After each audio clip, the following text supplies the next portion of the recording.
আমার মামাতো বোন বাবার একটা মাত্র মেয়ে। তার খুব ইচ্ছে ছিল সে অনেক দূর পড়াশোনা করবে। তার মা বলেছিল মাধ্যমিক পাশ করার পর তোর বিয়ে দিয়ে দেবো, কারণ আমার মামাতো বোন ছিল খুব সুন্দরী। তাই মামিমা বলেছিল এ কথা, যে বেশি দিন বাড়িতে রাখলে সমস্যা হতে পারে, পাড়াটা ভালো নয় তো। কিন্তু সে শোনেনি। সে বলেছিল আমি গ্রাজুয়েশন করব, তারপরে তোমরা বিয়ে দাও দেবে। ছোটবেলা থেকে আমার খুব ইচ্ছে আমি বিয়ে পাশ করব, তাই আর মামিমা কিছু বলেনি। এরপর সে আস্তে আস্তে এগোতে লাগলো। যখন সে গ্রাজুয়েশন কমপ্লিট করলো, সঙ্গে সঙ্গে মামিমা দেখাশোনা শুরু করে দিল। দেখাশোনা করে একটা ভালো ছেলে দেখে বিয়ে দিয়ে দিল। ছেলেটা সরকারি চাকরি করে। সবাইয়ের সঙ্গে এমন ভাব করে তুললো ছেলেটা যে কেউ তাকে বলতে পারবে না জামাইটা ভালো নয়। সে সকলের উপকার করে, সকলের সঙ্গে খুব ভালো ব্যবহার করে, যার ফলে আমাদের বাড়ি বা আমার মামিমার বাপের বাড়ি, দিদির বাড়ি, সব জায়গায় জামাই হিসেবে খুব সুখ্যাতি হলো।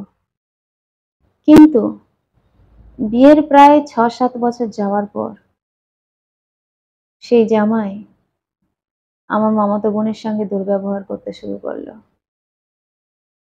যে কোনো ছোটখাটো বিষয় নিয়ে খুব অশান্তি করে। আমার বোন খুব শান্তিপ্রিয় মানুষ। ওকে তো দেখেছি ছোটবেলা থেকেও খুব চুপচাপ থাকতে ভালোবাসতো। কোথাও ঝগড়া অশান্তি হলে তার ধারে কাছে যেত না। ও সবসময় আমাকে বলতো, দিদি আমি যেখানে যাব সেই পরিবেশটা যেন ভালো হয়, আমার শ্বশুর বাড়ির মানুষজনগুলো যেন খুব ভালো মানুষ হয়, অশান্তি আমার একদম ভালো লাগে না। আর আজকে আমার সেই মামাতো বোন অশান্তিতে ডুবে আছে।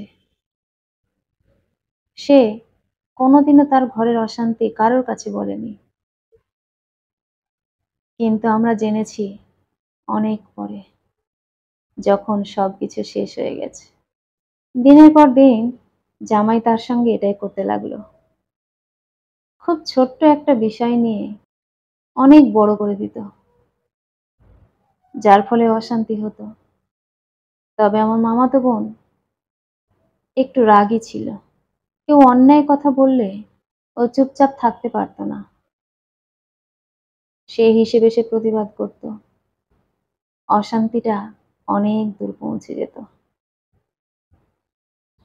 কিন্তু এত কষ্ট, এত অশান্তির মধ্যে থেকেও নিজের বাবা মাকেও পর্যন্ত জানায়নি। তার একটা ৬-৭ বছরের ছেলে আছে। সে সব সময় দেখতো তার বাবা মায়ের অশান্তি। সেটা আমার বোনের ভালো লাগতো না। সে এটা আমাকে বলেছিল, দিদি আমি আমার ছেলেকে একটা সুন্দর পরিবেশ দিতে চাই, যেখান থেকে ও সমস্ত ভালো কিছু শিখবে। কিন্তু তার স্বামী তার সঙ্গে যখন অশান্তি করত, চুপচাপ থাকার চেষ্টা করলেও যখন দেওয়ালে পিঠ থেকে যেত, তখন আর চুপ থাকতে পারতো না। অশান্তি হয়ে যেত অনেকটা। তারপর ধীরে ধীরে ভাবতো, যেটা আমরা করছি আমার ছেলে দেখছে, সে কি শিখবে আমাদের কাছ থেকে। তার ভিতরটা যেন কুড়ে কুড়ে খেত। সে কখনো এরকমটা চায়নি, কিন্তু কেন হলো এরকম? স্বামী স্ত্রী আর একটা মাত্র সন্তান, সংসার তো সুখের হওয়ার কথা ছিল, কিন্তু এরকমটা কেন হলো? সেই অশান্তি আর সহ্য করতে না পেরে একদিন ভুল সিদ্ধান্ত নিয়ে ফেলল, যার মাসুল তার ওইটুকু বাচ্চাকে দিতে হচ্ছে। তার স্বামীর কিছু যায় আসে না, যেহেতু সব জায়গায় তার নিজের সুন্দর একটা পরিচিতি তৈরি করেছিল, তার একটা সুফল তার স্বামী পেয়েছে। আমার বোন চলে যাওয়ার পর কেউ তার স্বামীকে দোষ দিতে পারল না, কিন্তু সবাই জানতো আমার বোন খুব ভালো। তাহলে কি হলো? সবাই এটা বলা কওয়া করছে যে ও তো খুব চুপচাপ মানুষ, হয়তো স্বামী স্ত্রীর মধ্যে ছোটখাটো কিছু হয়েছিল, ও সেটা সহ্য করতে পারেনি, তাই এরকম করেছে। কিন্তু কেউ একবারও তার স্বামী কেমন সেটা ভালো করে গভীরে ঢুকে বুঝতে চাইলো না, জানার চেষ্টাও করলো না। আমার বোনের ছেলের কাছ থেকে আমি শুনেছি যে তার বাবা সবসময় মায়ের সঙ্গে ঝগড়া করত। যে কোনো কিছু নিয়েই বাবা চিৎকার করত মায়ের সঙ্গে। মা খুব কাঁদতো, কষ্ট পেত। 7 বছরের বাচ্চা, সে যতটুকু বলতে পেরেছে ততটুকু শুনে আমি বুঝে গিয়েছিলাম যে এই মুখোশ পরা মানুষটা তার স্ত্রীর কাছে কখনো স্বামী হয়ে উঠতে পারেনি,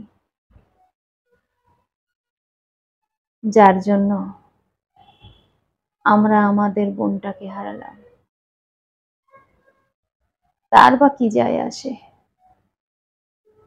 আজ বউ মারা গেছে, 2 বছর পর ভুলে যাবে, দরকার পড়লে আবারও বিয়ে করবে।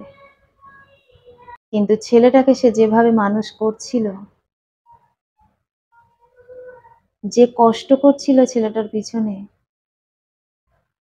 যার জন্য ছেলেটার এত উন্নতি হচ্ছিল সব দিক থেকে, সেটা হয়তো থমকে যাবে। সন্তানের জন্য মায়ের যে কসরত, মায়ের যে আত্মত্যাগ, সেটা তো আর অন্য কেউ করতে পারবে না। আমরা দেখেছি সে তার ছেলের প্রতি কতটা ওয়াকিবহাল, সে তার ছেলের জন্য কত কষ্ট করে। তার যে অবদান তার ছেলের প্রতি, সব মায়েরা সেটা করতে পারে না।